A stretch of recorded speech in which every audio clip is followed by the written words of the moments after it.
Okay, so I've just pulled something off Reddit for episode... Is this 10? It's 10. 10. Then. Oh, it's off. So, Wowie Hair, 10 days ago. Mm-hmm. What is the best piece of advice to give a new graduate nurse? Oh. So, is that one singular piece? I'm assuming. So you can take it as your best advice, or you can take it as and give more. So this person says, what is one piece of advice you would give to a new graduate nurse? I feel if I could go back, so it's somebody who's clearly got some experience, to my student self, it would be don't share any personal information whatsoever to colleagues. Which I think is a bit... Oh. I've read down the thread. This isn't from Nursing UK or NHS Nursing. This is, I think, I'm getting an American vibe. Personally, I disagree with that initial statement because how you're a team. To survive as a team, there needs to be some collective emotional relationship on some level. Just a smidge. Like saying that I've worked with people who give you absolutely zero personal information. They're not pleasant people to work with. Human beings. Well, it's a very personal job, isn't it, as well? You really got it. Yeah. You kind of go through quite a lot together emotionally, physically. Yeah, all the time. Although that has got its downsides because then... You don't want to overshare. No one likes an overshare. But no, not just that. You get taken advantage of a little bit. So when obviously I was on the wards, I didn't have kids. I didn't have a partner. So like, oh, well, Kate can do Christmas and Kate can do this and Kate, because, which is, to be fair enough in one way. But I don't know whether this... I'm assuming it's a lady, is maybe... Yeah, I assume it's a lady. Maybe because of personal sharing, I don't know, got taken advantage of in work patterns. I don't know. I mean, that's not much information. She's also been stung in some way. Yeah, but you can't be part of a team if you don't connect with said team. Do you want me to read you some of the other things I just quickly noted down to try and give you some inspiration for your advice to a graduate nurse? Oh, I know my advice. Okay. I'm going to, just in case this influences you in some way. So we've got, don't take things personally. 100%. Whether that's from colleagues or staff. Yeah, I got punched on my first shift. You got what? I got punched on my first shift as an active nurse. By whom? By a patient. Smack bang in the gut. It's very uncomfortable. I thought you were going to say that. See you next Tuesday. Smack bang in the in the gut. Yeah. Yeah. Yeah. And someone else lifted my skirt. Also a patient. Are you wearing do you wear like P plates, like a newly trained? Like... No, you're allowed to get out your clearly student nurse uniform. You just chuck straight into the normal stuff. So, yeah, no. That's good news. So it wasn't like they saw you coming as a, this one's still wet behind the ears. No, I just had a troublesome lock of patients. So don't take things personally. No. So, okay. No. This one, cover the last name on your badge. Why? Well, I read through it. It wasn't as suspicious as it sounds. It was... the amount of patients and families that have looked them up on the internet because they had their full name. Yeah. Yeah, but... It comes with the territory. Yeah, and you can just ignore those people and block them at social media. At the same time, why do you need your name, really, in some way? Why you can argue, I do know why, but there's a record of who's on shift and who's provided the care, so it's a case of actually, aren't you in more danger? Honestly, from sort of senior management and unit, there definitely needs to be full names displayed, trust me.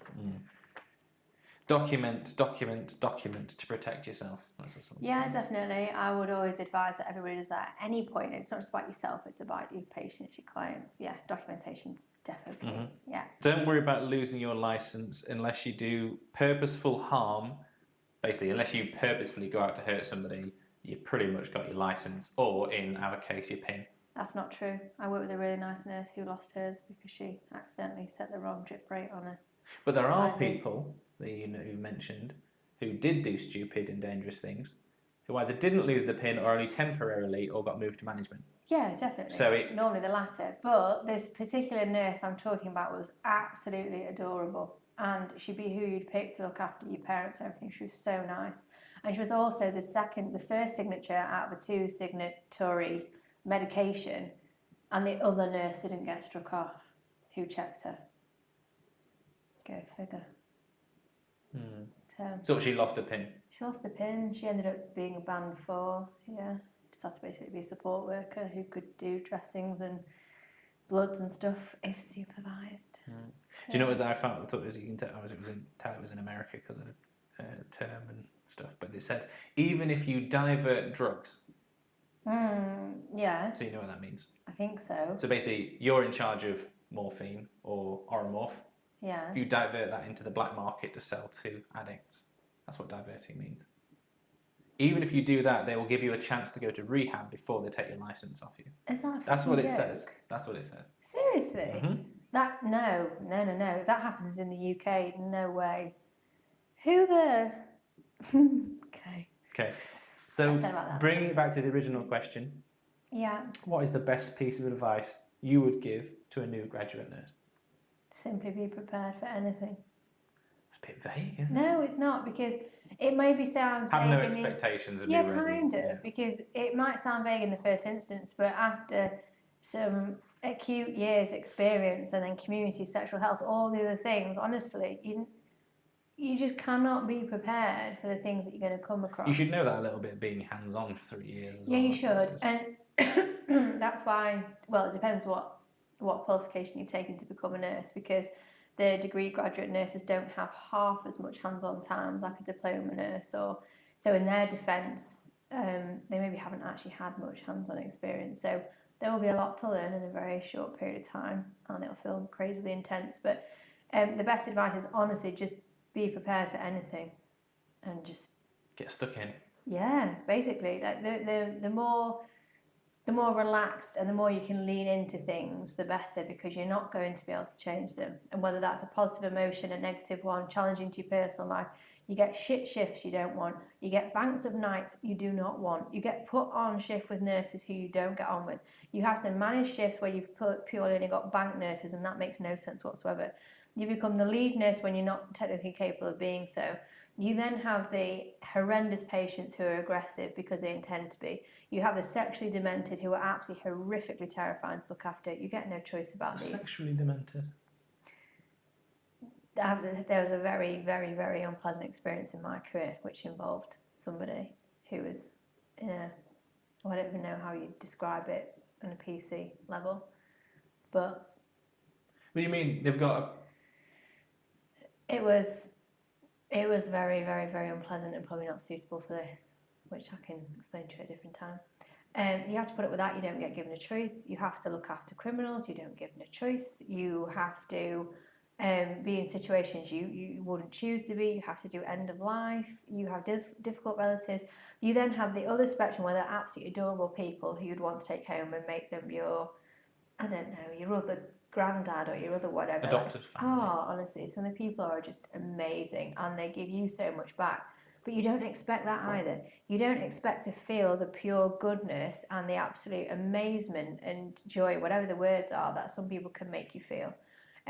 My point is you can be prepared for none of it, like literally none of it. So going in with expectations will ruin your experience. So it's like never having snowboarded before. Get to the top of the mountain, get someone to put the board on for you, make sure you've got the stuff on you need, and just go down the slope, the hill, whatever they call it, to see what happens, because anything else would be really, really counterproductive, and it's bound to disappoint, restrict, shock, whatever the words are. You can get so much out of it if you're not stringent in the, well, I shouldn't be spoken to like that, and this should be like this, and we shouldn't have this sort of stuff on here, and I shouldn't be doing these. You've not got a prayer, so just get on with it, basically, would be my advice. But enjoy it, lean in, definitely. Lean in. Lean in. Okay. Yeah. Well, not much time for episode 10. Have I got time to just throw one more thing at you? Quickly. Okay, so I was listening to the Elon Musk interview this morning. Anyway, okay, bye. Sorry. Shoo.